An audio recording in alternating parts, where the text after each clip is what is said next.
trompette et nous appelle à ta présence pour t'élever les grands rois.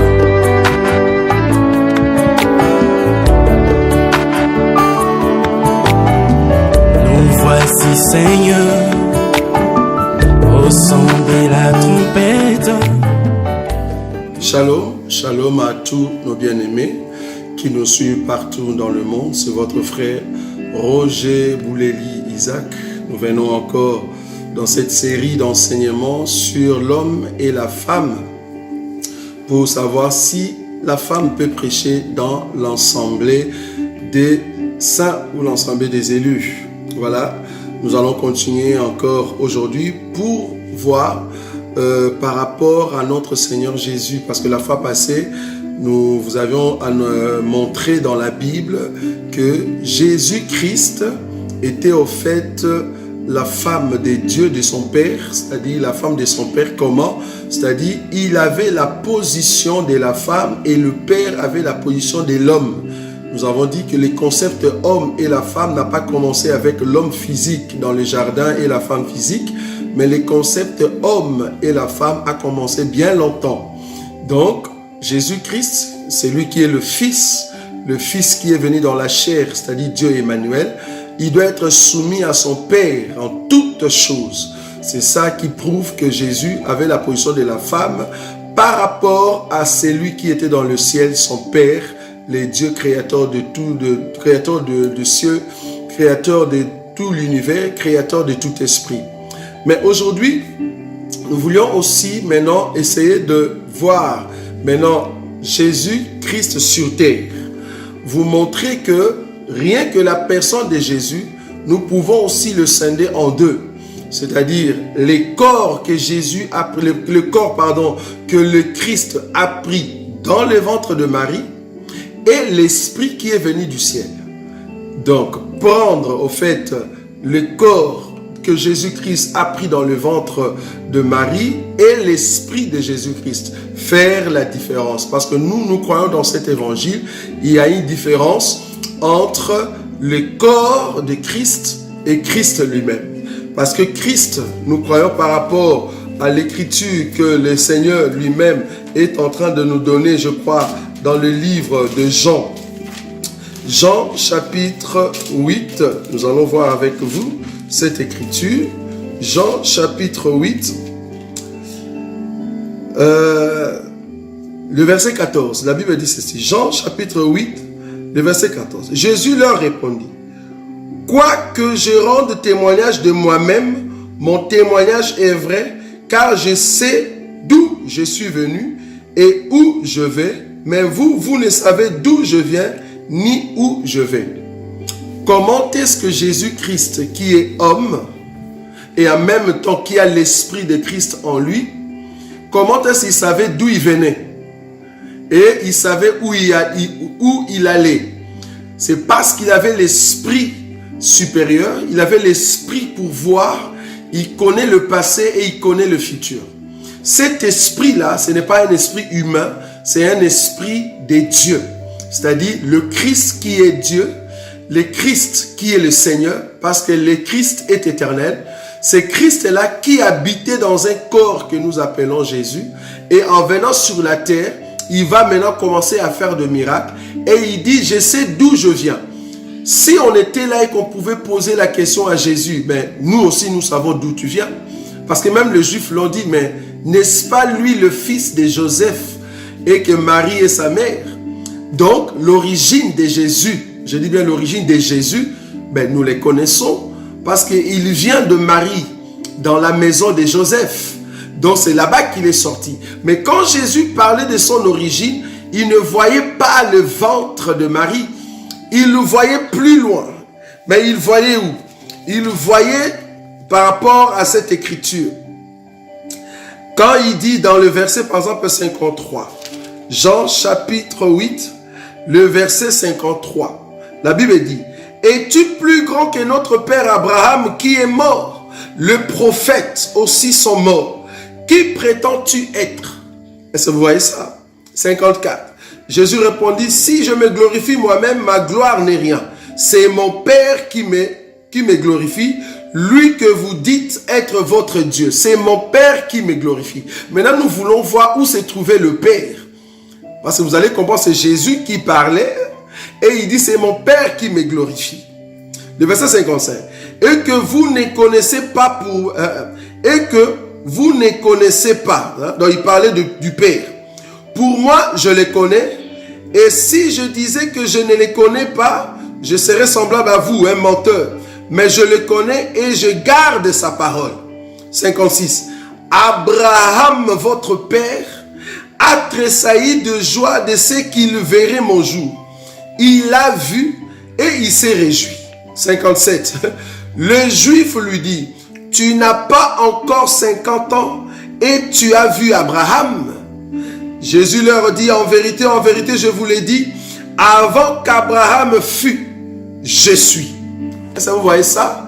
Mais quand la Bible dit que Jésus leur dit, en vérité, je vous l'ai dit, avant qu'Abraham fût, je suis.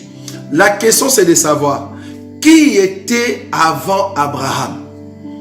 Qui est alors c'est Jésus qu'Abraham voulait voir sa naissance et Abraham a vu sa naissance et Abraham était dans la joie parce que nous savons que humainement, physiquement, Abraham est plus vieux que Jésus. Jésus est né dans le ventre. Il est sorti du ventre de Marie. C'est là-bas qu'on va lui donner le nom Jésus. Mais qui était avant Abraham? Qui est alors celui qui parlait dans les corps de Jésus, soit disant il est avant Abraham? Vous allez comprendre que c'est le Christ. Donc le Christ est plus âgé qu'Abraham. Mais cependant Jésus dans la chair, ou le Christ dans la chair, il n'est pas plus vieux qu'Abraham, parce que Jésus est né par Marie. Mais l'esprit qui était en Jésus, cet esprit qui est Dieu, est vieux. Cet esprit qui était Dieu, qui est Dieu en Christ et Jésus, cet esprit est plus grand qu'Abraham. C'est de cet esprit que Jésus parlait. Alors, je vous ai posé la question ici de savoir où se trouvait le Père. Vous allez voir que Philippe, je crois, ou un des disciples, va poser la question de savoir à Jésus où se trouvait le Père, parce qu'il voulait demander, ils ont posé la question à Jésus de dire, mais où se trouve le Père? Montre-nous le Père et cela nous suffit. Vous voyez? Et Jésus va dire, depuis que je suis avec vous, vous n'avez jamais vu le Père. Celui qui m'a vu a vu le Père, parce que le Père est en moi. Or, le Père, je vous ai dit, c'est le Dieu éternel. C'est l'Esprit qui ne meurt pas, c'est l'Esprit éternel. Or, c'est Dieu-là qui n'est rien d'autre que la parole, était en abondance, était dans sa plénitude dans les corps de notre Seigneur Jésus. Donc, Jésus-Christ, l'Esprit qu'il avait, c'était le Dieu Tout-Puissant. Donc, c'est le Dieu qui a pris un corps dans les temps afin de venir visiter l'homme, de venir visiter le pécheur pour qu'il puisse sauver l'homme de son péché.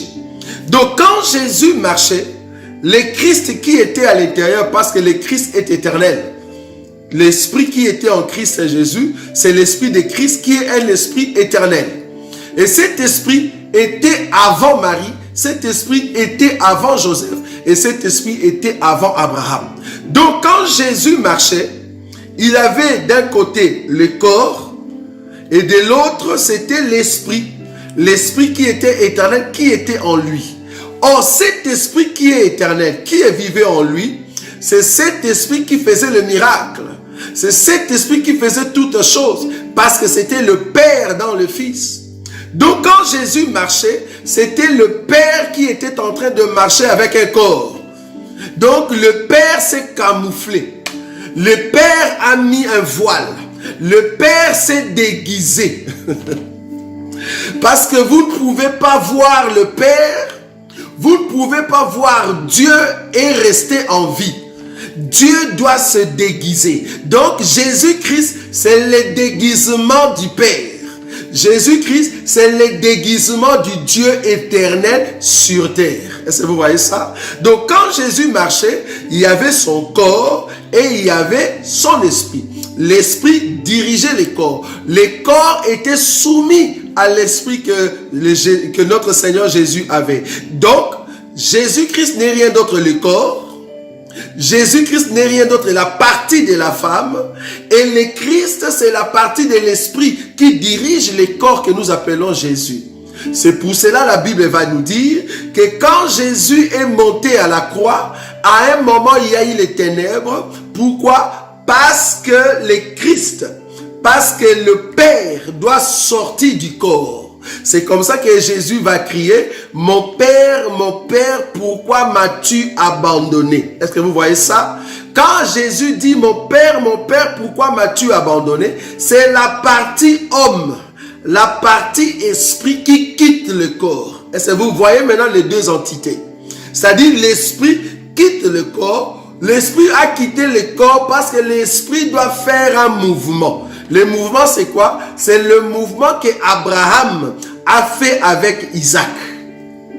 Parce que Abraham avec Isaac, là nous voyons deux personnes. Mais Jésus-Christ, là nous voyons une personne, mais qui a à l'intérieur le Père. C'est pour cela quand Jésus montait au mont Golgotha, il était en train de monter avec le Père. Le Père et le Fils sont en train de monter sur le mont de Golgotha. Pourquoi? Parce que c'est le Père qui doit tuer le Fils. C'est le Christ qui doit tuer Jésus. C'est le Christ qui doit tuer le corps qu'il a porté. Je vous ai donné l'écriture la fois passée de Hébreux chapitre 10, le verset 5. Tu n'as voulu ni sacrifice ni holocauste, mais tu m'as formé un corps. Le Christ est entrant dans le monde. Est-ce que vous voyez ça? Le Christ qui est éternel, le Christ qui est l'esprit que Jésus-Christ avait, doit maintenant quitter ce corps que nous appelons Jésus, afin de tuer ce corps-là. C'est comme ça qu'Abraham va amener Isaac qui est le fils, Abraham le père, il l'amène sur la montagne pour tuer son fils. Mais quand il montait sur la montagne, ils étaient à deux. Est-ce que vous voyez ça? Mais arrivé au-dessus, le père va faire l'autel et il va prendre son fils, il va le lier avec la corde et il va prendre le couteau pour tuer. Et nous croyons que le Seigneur a permis que l'ange puisse crier. Et quand l'ange a crié, la Bible dit, il y avait à côté, au fait, un bélier. C'est comme ça qu'on va prendre à la place d'Isaac, on va remplacer un bélier. J'aimerais te dire, le bélier en question n'est rien d'autre que Jésus sans l'esprit. Jésus sans Christ. Parce que le bélier doit mourir à la croix. Le bélier doit recevoir le couteau. Le bélier doit recevoir la frappe du Père. C'est comme ça qu'on remplace le bélier. On a enlevé Isaac et on a remplacé le bélier. Donc, Jésus n'est rien d'autre que le bélier qui a reçu le coup. Le bélier qui a reçu la mort. Jésus va recevoir la mort. Qui l'a tué? C'est le Christ. C'est son père qui l'a tué. De la même manière qu'Abraham voulait tuer Isaac, mais à la place d'Isaac, il a tué un bélier. C'est de la même manière que Dieu ne peut pas se tuer lui-même dans le corps de Jésus. Il doit d'abord sortir pour que Jésus devienne un bélier. Est-ce que vous voyez ça? Et c'est comme ça que le Père va permettre la mort. Je ne sais pas si vous avez vu ça. Donc, dans cette proportion, nous sommes en train d'expliquer que Jésus, c'est la partie femme et le Christ, c'est la partie homme. C'est l'homme qu'on appelle Christ qui va au fait tuer la partie qu'on appelle femme, qu'on appelle Jésus. Donc Jésus, c'est la femme de Christ. Regardez. Pourquoi nous disons que Jésus, c'est au fait la partie qu'on appelle femme? Regardez cette écriture. 1 Corinthiens chapitre 1er.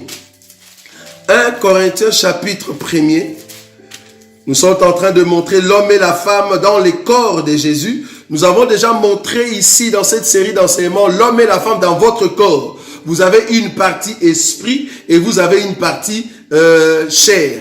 L'esprit, c'est l'homme et la chair, c'est la femme. C'est de la même manière que nous sommes en train d'expliquer pour Jésus. L'esprit qui était en Jésus, qui n'est rien d'autre que le Christ, c'est l'homme. Et la chair du Christ n'est rien d'autre que Jésus. Jésus, c'est la chair. L'esprit, c'est le Christ. Alors, l'esprit doit maintenant permettre que la chair puisse mourir à la croix. Or, la partie esprit, c'est la partie éternelle. C'est cette partie qui permet la mort, au fait, à la chair qui est Jésus. Regardez cette écriture.